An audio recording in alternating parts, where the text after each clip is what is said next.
The thing that makes God amazing, one of the things that makes God so amazing is that he can come to you on your level. You don't have to come from a religious tradition or a faith background for God to reveal himself to you. He can reveal himself to you through a rock. He can reveal himself to you through a piece of bread, because he is the rock of ages and he is the bread of heaven.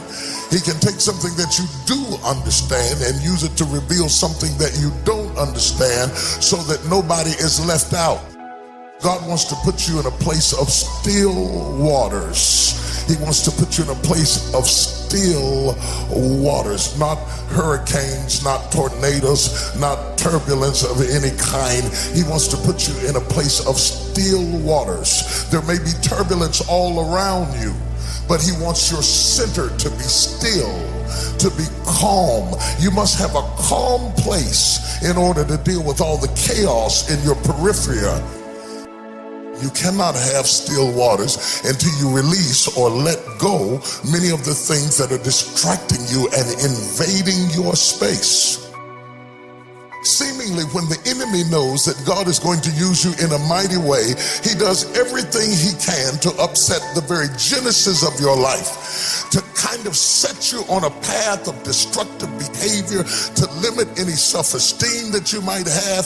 He doesn't do that. He doesn't fight anybody that's not destined to go anywhere. But when he senses that there's greatness inside of you, the attack comes early. You've been through all kinds of stuff, and that is not a sign of weakness. It is a sign of greatness. And over a period of time, God begins to bring forth his purpose. Most people get up out of the bed in the morning to see what's going to happen. And then there are a elect group of people who get up out of the bed to make something happen. You have to decide which category you're going to be in. Either you're going to get up on the bed and sit on the side of the bed and say, well, Lord, what am I going to do today? Or you're going to wake up with an agenda and an urgency and a direction and a focus. See, when you got direction, you resist distraction.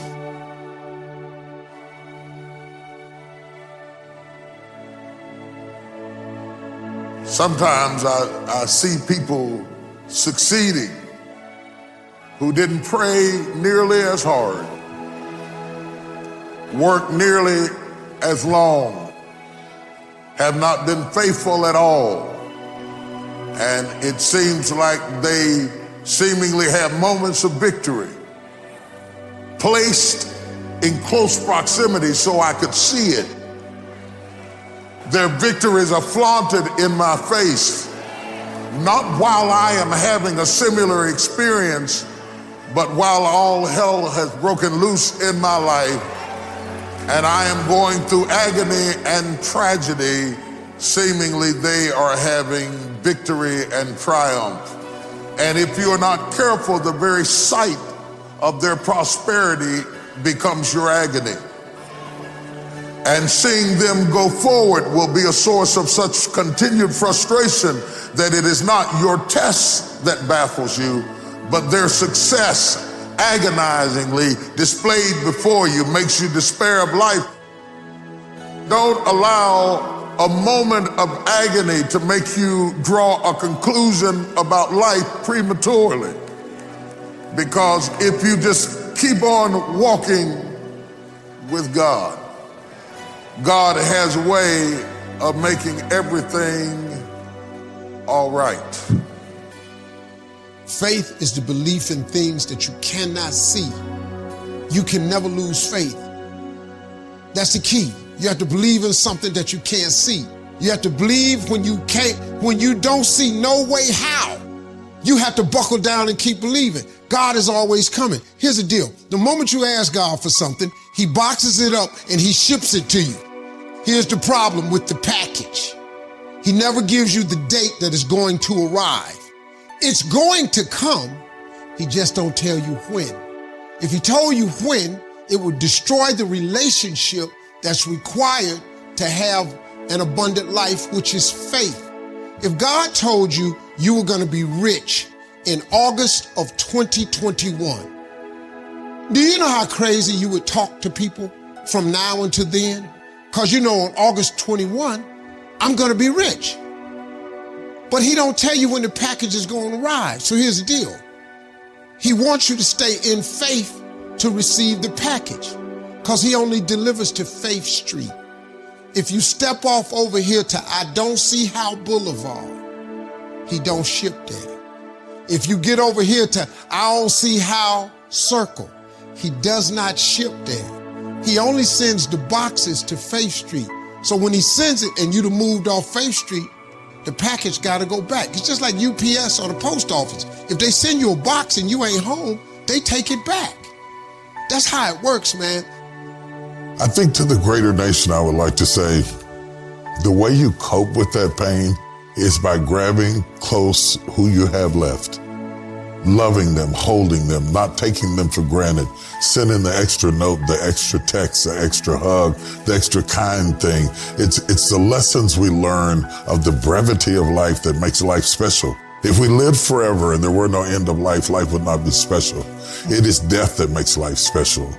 And understanding that brings it into perspective where we stop wasting things like time, having love for people we don't tell them, not resolving old conflicts, having unforgiveness, are the enemies, the cancer that eat up this precious commodity that we call time.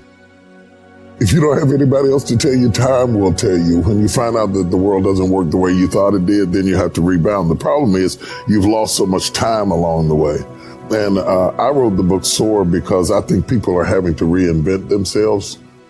And Soar is about entrepreneurship largely, but it's also about refiguring your life and reevaluating ways you can move forward when somebody doesn't say yes the way you thought they would. They don't have the last say on your future. I see a lot of people in my community and elsewhere who really are working hard to make ends meet with little to work with. They're working day and night trying to make it work. Yeah. But sometimes when you make your living with your own two hands, you can't back away long enough to rethink a smarter, better approach to what you're doing. I'm living in my purpose. I am seeing the things that I envision and that I sense were my God-ordained purpose manifested in my life. And then steering through the winds and the external climates is what soaring is all about. And I'm fairly fearless when I go after something. And I say that with caution because the real truth of the matter is it's not that I don't feel fear. I don't let fear control my choices.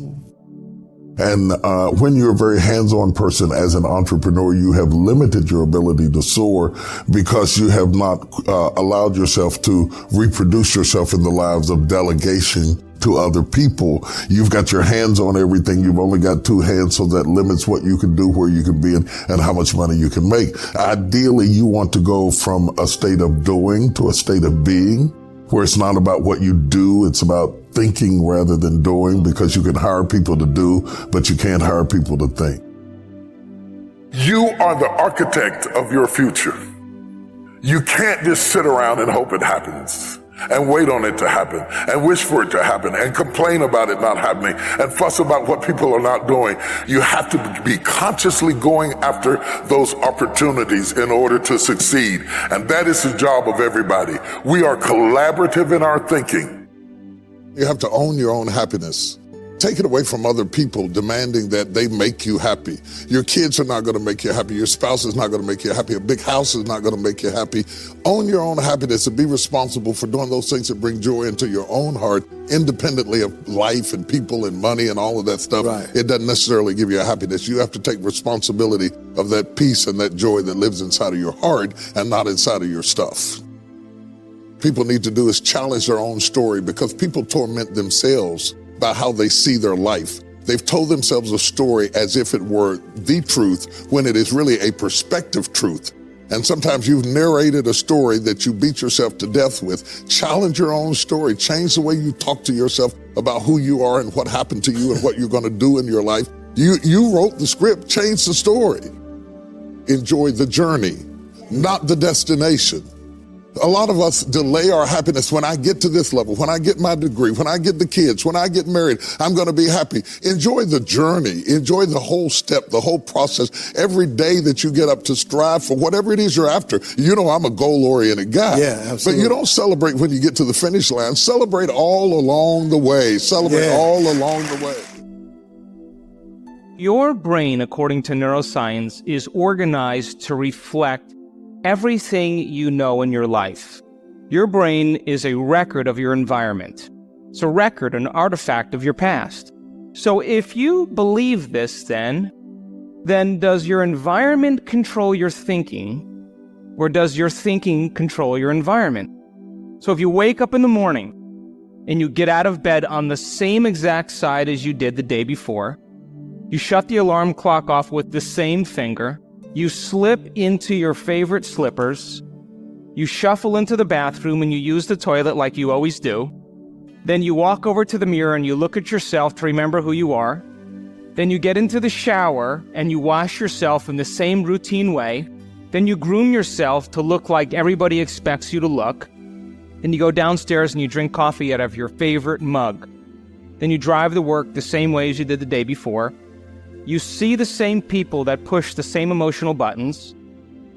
You do the exact thing that you know how to do and you memorize and can do so well that you're an expert at.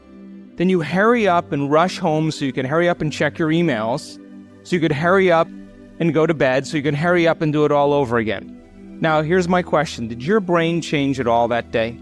We could say that you were thinking the same thought, performing the same actions, that create the same experiences that produce the same emotions, but secretly expecting something to change in your life.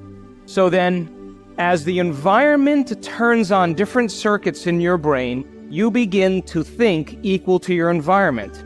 As you see the same people and go to the same places and do the same things at the same time, it's the external environment that's turning on different circuits in your brain, causing you to think equal to everything that you know.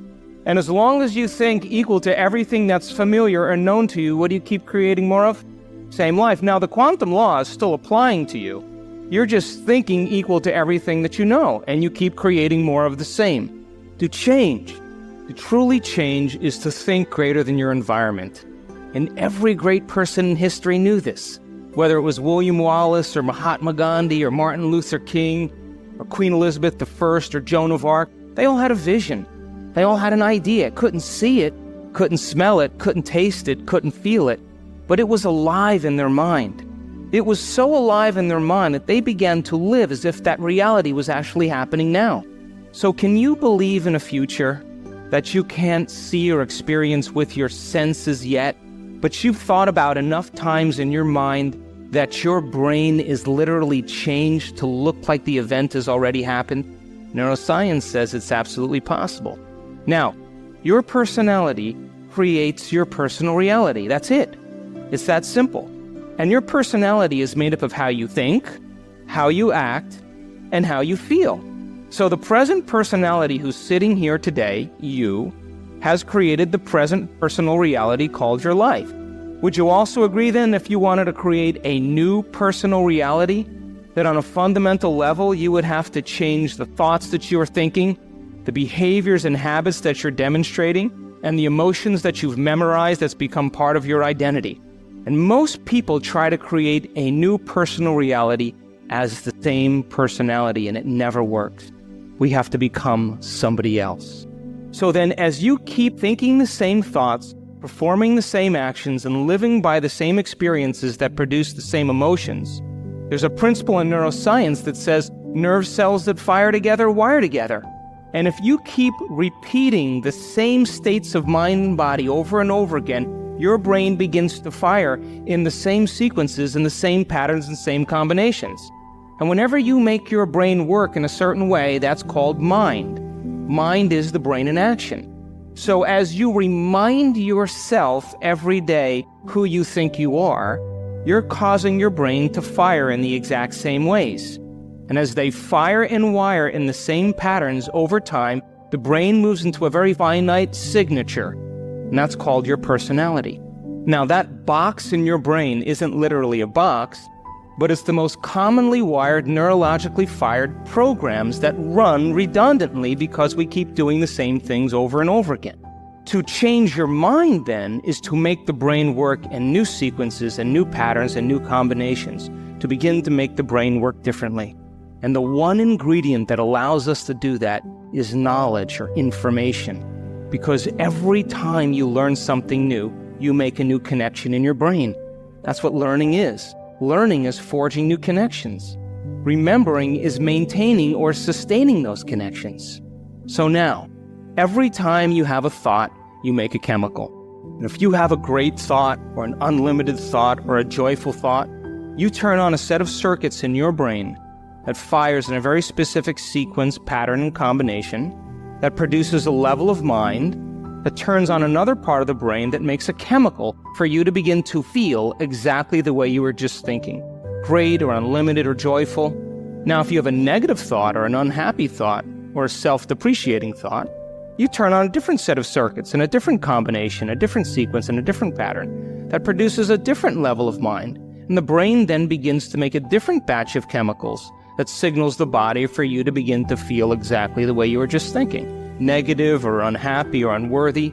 So the moment you begin to feel the way you think, because the brain is in constant communication with your body, you begin to think the way you feel, which makes more chemicals for you to feel the way you think, and then you think the way you feel, and then you feel the way you think, and then you think the way you feel.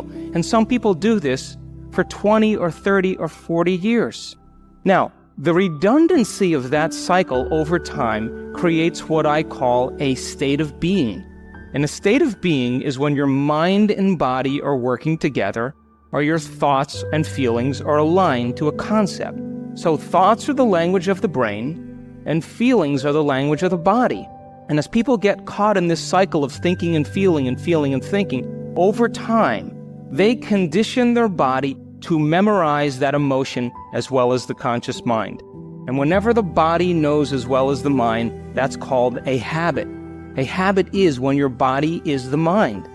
Now, 95% of who you are by the time you're 35 years old is a set of memorized behaviors, set of emotional reactions, beliefs, perceptions, attitudes that run just like a computer program. So 5% of your conscious mind begins to work against 95% of what you've memorized.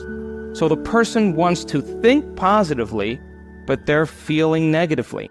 They want to create their dream board, and put up their future life, but they feel unworthy. That's mind and body in opposition. We have to recondition the body to a new mind. So how many people here know someone who's memorized suffering? Doesn't have to be you, it could be anybody. And you say to that person, hey, did you read the book I gave you? What do they say? No. Did you see the DVD I gave you? Oh, no. Hey, listen, we're going to go out to dinner. We're going to go see some stand-up comedy. We're going to go for a walk along the water. You want to come? No. What are they saying? I'm insisting on this neurochemical order that no person, no thing, no experience can move us from it. And we have these three brains to allow us to move into a new state of being. And the quantum field, universal mind, whatever you want to call it, responds to who you're being. Not what you're thinking, not what you're feeling, but the combination of how you're thinking and how you're feeling, called a state of being. Now, most people wait for what? Crisis or trauma or disease or loss or diagnosis to really want to change. They wait to the point where the ego is brought to such a low level that they cannot go on business as usual any longer. That's when we begin to look at how we're thinking or what we believe or how we act or our attitude or what emotions we're living by. And my message is, why wait? We can learn and change in a state of pain and suffering, which tends to be the human model, or we can learn and change in a state of joy and inspiration. Now, you want to learn the hardest part about all of this? The hardest part of all of this is making the time to do it. The non-conceptual dimension of consciousness, as we could call it, is already emerging in most of you. And that is about the most important thing that could happen in a person's life, which is the emergence of a deeper dimension of consciousness. I would say that this is what Jesus referred to when he was talking to Mary in the parable of Mary and Martha. And just to quote one brief sentence of just a few words, he said to Martha, "Only one thing is needed." My translation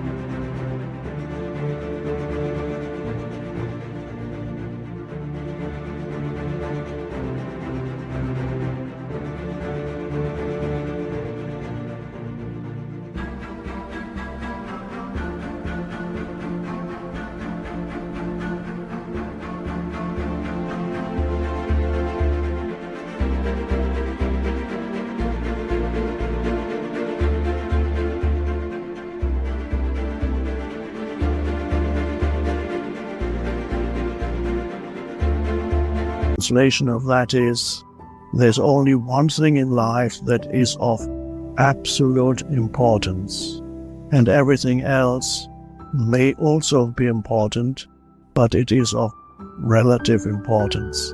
So all the things that happen in your life and in the world may all be important, some more important than others. Your entire life situation, everybody has one, and everybody's life situation is somewhat, if not very problematic. You're not the only one. So there's that. There is all the things that happen, your financial situation, your health situation, your relationship situation, your work situation, your living situation. Yes, these things matter, relatively speaking, but there's one thing that is more important, that matters absolutely, and that is your state of consciousness, and whether or not you have awakened to what we could call, it sounds a little abstract, but it's not, we could call the transcendent dimension of consciousness in you. The transcendent dimension of consciousness. Now, I'm not going to immediately define what that means, because actually it cannot be defined. It can be pointed to. This is what these words are for, but these words are not a substitute for it. The words point, famous phrase in Buddhism, it's the finger pointing to the moon, but the finger is not the moon. So there's nothing that I say tonight that you need to believe on a conceptual level. I'm not asking you to believe anything whatsoever. There is what I sometimes call the two levels of consciousness, the conceptual. I sometimes call that object consciousness. These are all the things that happen in your perceptual field and in your mental field, thinking, emotions, sense perceptions.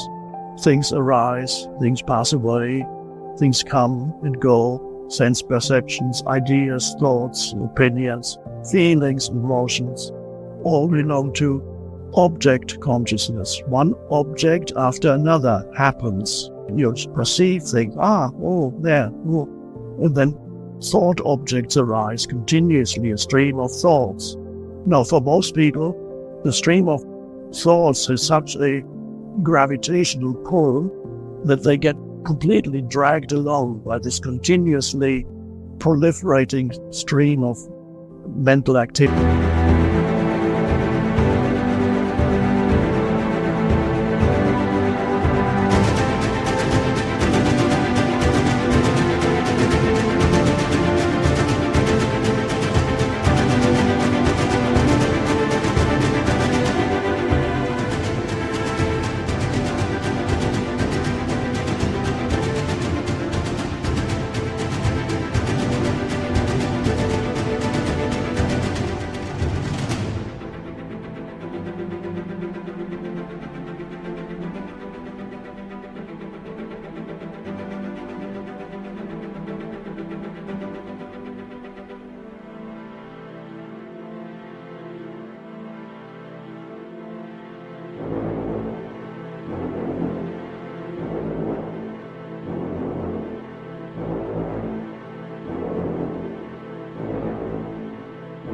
I sometimes call it the voice in the head. It never stops speaking. It continuously comments on where you are, what you're doing, or takes you somewhere completely different in the so-called past or the so-called future. One thing after another, one damn thing after another, to paraphrase Churchill. Churchill was talking about history. History is just one damn thing after another, and that's true. But for many people, their conditioned mind, the experience of their conditioned mind is just one damn thing after another, because it never leaves you alone. So most humans who are not awakened or even awakening are completely trapped in their object consciousness. They are confined by it, and not only that, they are completely identified with all the arising thoughts and emotions that continuously go through their mind. And there's no separation between the thoughts and the emotions that accompany the thoughts, and you're not even there. When you're totally identified with the voice in the head, you are, spiritually speaking, asleep. Or another word for it is unconscious. So an unconscious person, in ordinary usage, unconscious means, of course, you've completely lost, you don't know what's going on, and this is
unconscious.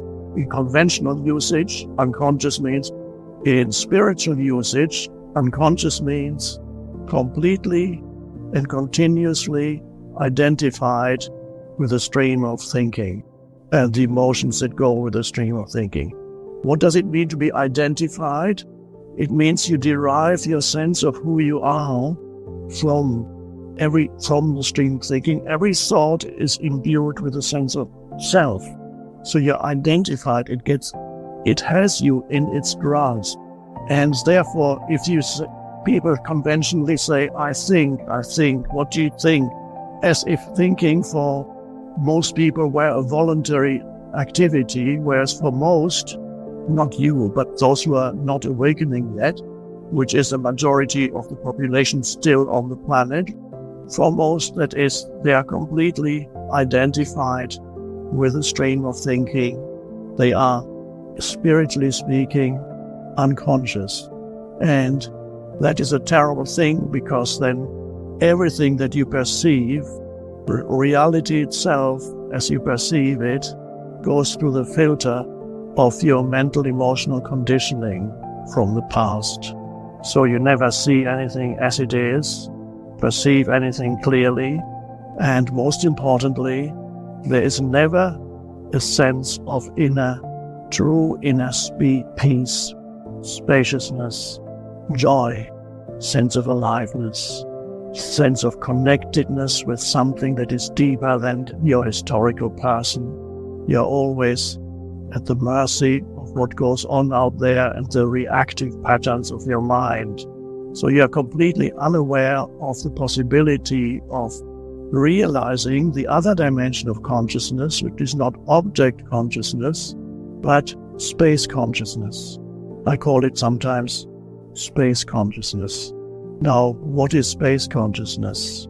You cannot define it because it's beyond concepts. You can know what space consciousness is in this very moment by becoming aware of the gaps between words when I speak. I'm just slowing down a little bit. So instead of being totally interested in the words, you're also interested, although that's probably not the right word, you're also giving attention to the empty spaces between the words, because they are needed. Without the spaces, there could be no sounds. The sound needs the space to exist. Oh, that's interesting. To be aware of the gaps between words. Or, in this room, in this hall, to be aware not only of the objects in this room, the objects that make up this room, what's in it, the bodies, the objects, that which confines and defines the room, the ceiling, the walls, the floor, this is the room. You're not only aware of that would be, in this analogy, object consciousness, you're also aware of the space in this room. Now, the space isn't something that you say, oh, it's there, but it is the most important part of this room is the space. And it's a wonderful space, but you cannot define it. It has no actual, you can't even say that space exists, because exist means to manifest, to stand out. Exist, ex means out from Latin. Exist means to be manifested. But space doesn't manifest, it enables everything to manifest in the physical realm. Without space, these things could not be here. So space is prior to existence. Space is prior to manifestation. That's very interesting. So there is something in you, which I sometimes call space consciousness, that is prior to who you are as a person, your personality. And you can know it, not conceptually, but immediately and experientially by becoming aware either of the spaciousness outside of you or becoming aware of spaces between sounds, spaces between words. Now, how do you do that? How do you become aware of a space between two words? There is no how, because it's too simple for how. Quite simply, there's an attention in you, a field of alert attention, and this field of alert attention is aware of the space between words. And you notice that silent space. What does it mean to notice that silent space? It means in this brief moment of noticing, or noticing the space in this room, in this brief moment, you're not thinking, you're just aware.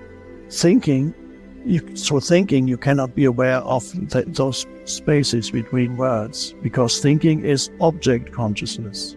The space between words takes you to space consciousness.